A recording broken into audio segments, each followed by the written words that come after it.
Hi, welcome to Ben Cat Economist. When it comes to Turkey, what comes to mind? Perhaps it's a tourist destination, the Ottoman Empire, Turkey's, or even Salt Bae. However, the most unique thing about Turkey is its economy.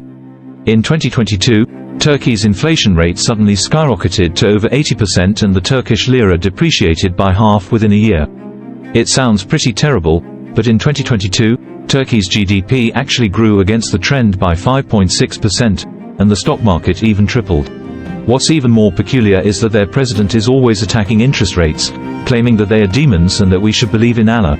Turkey is a large country with a population of 85 million and a GDP ranking in the top 20 in the world, yet it is defying mainstream economics.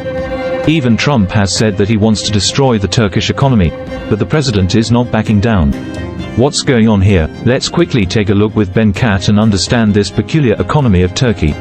First of all, let's quickly understand the background of Turkey's economy. In fact, Turkey was relatively closed in the early days and developed slowly on its own. But after World War II, Europe to the north was developing rapidly by joining together for warmth, and Turkey was itching to follow. They repeatedly applied to join the predecessor of the European Union, and even opened the doors wide, allowing Western capital to invest in Turkey. However, they released too much and couldn't control it. The Turkish government owed a lot of external debt and could only resort to printing more money, then exchanging it for dollars to pay off the debt. In addition, the impact of two oil crises in the 1980s led to high inflation in Turkey, which exceeded 120% several times. In just a few short sentences, we have touched on the two core issues of Turkey's economy: external debt and inflation. The Turkish government gradually realized that this couldn't go on, saying, "I can't continue to fall like this. The gap between me and Europe will only get bigger and bigger." So, from 1999 onwards, Turkey really resolutely embarked on a series of reforms. The most important thing here is that the central bank has been completely separated from the government, which is very important in contemporary economies. The power of the central bank is too great, as it can print money and control interest rates. If the central bank is subject to the government, it is likely to become a government-owned money printing machine. Even if the government has a lot of self-control, the market will still be concerned, and investors and traders will not give their full support. Therefore, the Turkish government had to bite the bullet and separate the central bank. After the separation, if the government wants to issue bonds, it has to follow the market's supply and demand. If the market perceives a high risk of default or high future inflation expectations, the price of government bonds will be depressed during auction, which will indirectly put pressure on the government to control its own fiscal policy and inflation. In the next few years, the Turkish government had to tighten its belt, reduce spending, and lower its debt to GDP ratio to 30%, which is a remarkable achievement. It is worth noting that a healthy debt to GDP ratio is below 50%, and even Germany, known for its financial restraint, has never achieved a ratio below 60%. Therefore, Turkey's 30% ratio is impressive. At the same time, the government lifted financial regulations and allowed the Turkish lira to float freely to adjust supply and demand. In order to suppress high inflation, it even raised interest rates to 100%. Turkey's performance can be described as a new country that has turned over a new leaf and reformed itself, but ultimately, it collapsed. The Turkish lira has lost more than half of its value in just 8 months, but it's actually not that bad. This was just a short period of pain after the exchange rate was liberalized. Although the Turkish lira did experience a sudden drop, it was controlled, and inflation was also curbed despite its rapid rise. The interest rate reached 100%, which means that even if inflation was high, it could still be managed. Moreover, the Turkish lira had devalued significantly before, and the cost of living was so high that it hindered normal economic operations. Therefore, in 2005, Turkey introduced a new currency, the new Turkish lira, which was equivalent to 1 million old liras. Now, the cost of living has become much more reasonable, and this currency reform paved the way for Turkey's economic growth. Massive external investment flowed in and drove the Turkish economy as a whole. Between 2001 and 2016, except for the time of the financial crisis, which caused a small impact, the annual GDP growth rate remained between 5% and 12%. This incredible inflation rate was kept low. Turkey's heavy industry, textile industry, agriculture, and more have risen rapidly, and exports have increased sixfold in just 8 years. The tourism industry has also developed rapidly, making Turkey the 6th-ranked country in the world for tourism in 2019, bringing in more than $30 billion in revenue every year. However, behind this Turkish spring, there are two major issues looming. One is its persistent current account deficit or trade imbalance, where imports consistently exceed exports. In other words, Turkey is spending more money than it is earning, and it has become one of the countries with the highest current account deficits globally. The problem is that Turkey needs to use USD and EUR to import goods, but where does it get so much foreign currency to support its trade deficit? This leads to the second major issue, which is external debt. While the government debt has been decreasing, private debt has been increasing continuously. Normally, an increase in personal loans is a good sign because it shows investment and consumption demand, but Turkey has been borrowing in foreign currencies such as EUR, GBP, and USD, not in Turkish lira. In other words, Turkey cannot print its own currency to pay off the foreign debt. This is because Turkey has opened its doors to foreign investors and allowed easy access to foreign debt. Many Turkish businesses are attracted to borrowing foreign debt as foreign currencies have low inflation and low interest rates. By 2019, more than 50% of Turkish citizens' savings were held in foreign currencies, not in Turkish lira. This phenomenon is called dollarization. The problem is clear. If a country's citizens borrow a significant amount of foreign debt and cannot pay it back, the country will face severe consequences. In 2014, Turkey appointed a new president who was also a key figure in the country. His name was Erdogan, and he had been the Prime Minister of Turkey since 2003. Turkey's prosperity was closely related to him, so he was highly regarded. However, after he became president, he led Turkey down a strange path that could be considered irreversible. Although Turkey had been developing rapidly and well before, its trade deficit became severe, causing the market to worry about a dollar shortage, similar to what happened in Sri Lanka last year. As a result, the Turkish lira continued to fall. Later, Turkey bought some fighter jets from Russia, which made the United States angry because Turkey was a member of NATO. Trump then began to attack Erdogan, saying that if Turkey did not control itself, he would completely destroy Turkey's economy. He even imposed punitive tariffs on Turkey's raw materials. However, Erdogan was not afraid of Trump and made fiery speeches, saying that they should not care about the United States because they have the people, the true God, and Allah. This rhetoric scared the market, which was already worried about the dollar shortage in Turkey. With the international capital fleeing, nearly half of foreign capital withdrew between 2018 and 2019, and the Turkish lira plummeted. Don't forget that we just talked about how Turkey's economy has borrowed a lot of foreign debt from the public. If foreign investors were to withdraw all their investments overnight, then individuals and companies in Turkey might face a potential financial crisis. Additionally, as the Turkish lira rapidly depreciates, inflation that had almost disappeared for almost a decade has begun to rise again. In the face of this crisis, the Turkish central bank decisively followed a standard process by raising interest rates, which can help control inflation and maintain local exchange rates. I discussed this in detail in the inflation episode. However, Mr. Erdogan suddenly emerged and insisted that the central bank should not raise interest rates but lower them instead. He believed that interest rates are the mother and father of all evils, which is not true according to economists in other countries worldwide. If he's not out of his mind, we can analyze his reasoning in a moment. Anyway, Erdogan strongly demanded that the central bank should lower interest rates. Although the head of the central bank is an economist, the president's request is ridiculous, especially when facing high inflation.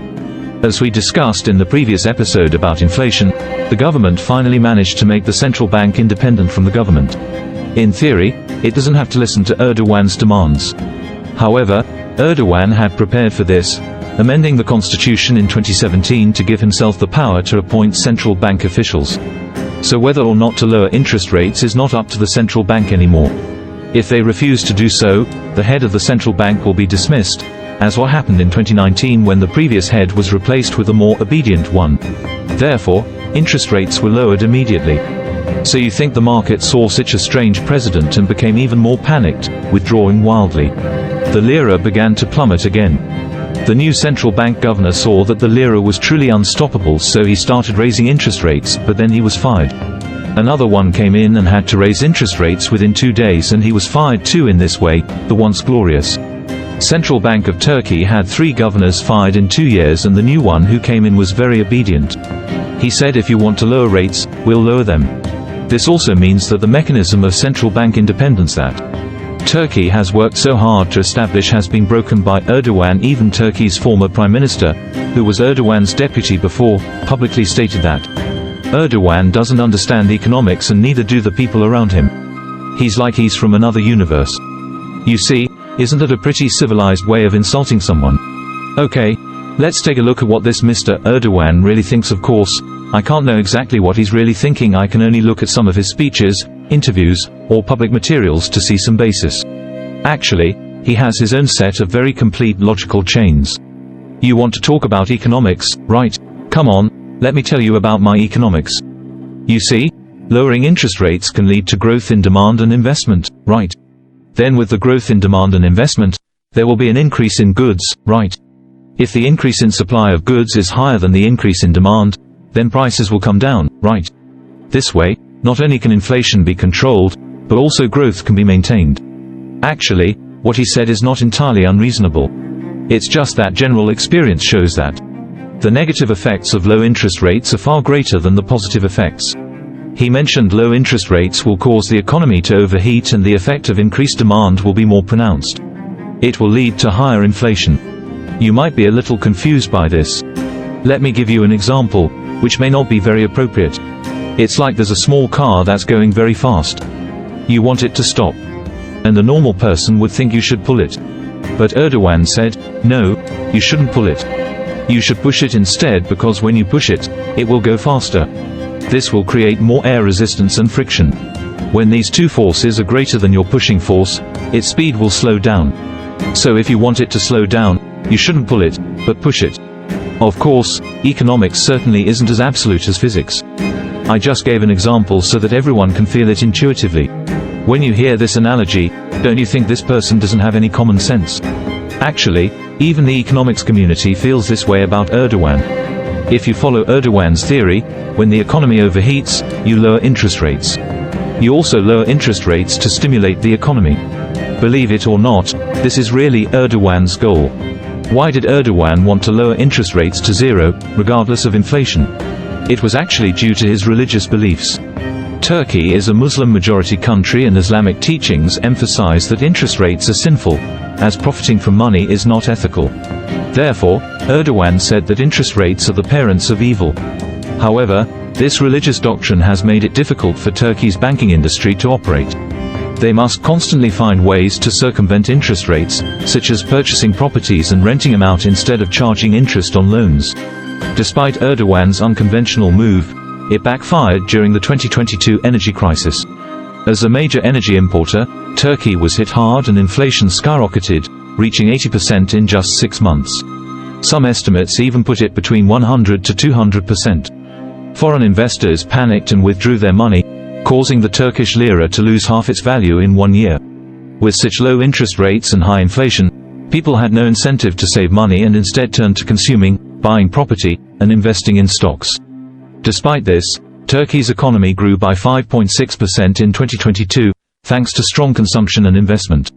However, the cost of the energy crisis was steep, and it remains to be seen if Erdogan's religious beliefs on interest rates will change in the future. What Erdogan said is also true. Lowering interest rates did indeed boost consumption, investment, and exports. However, this is only one aspect of the economy. If you were to ask the people of Turkey, almost no one would tell you that they feel richer or happier. This prosperity could only be considered a false one. In fact, most people engage in panic buying or investing in stocks rather than consuming and investing due to increased confidence in the future.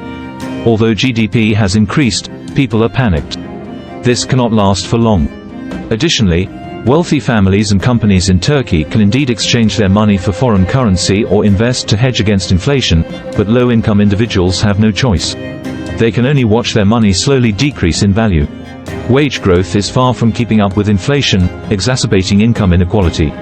Currently, nearly half of Turkey's population earns minimum wage, and the population structure graph shows how many people are under the age of 45, which is ideal for aging countries.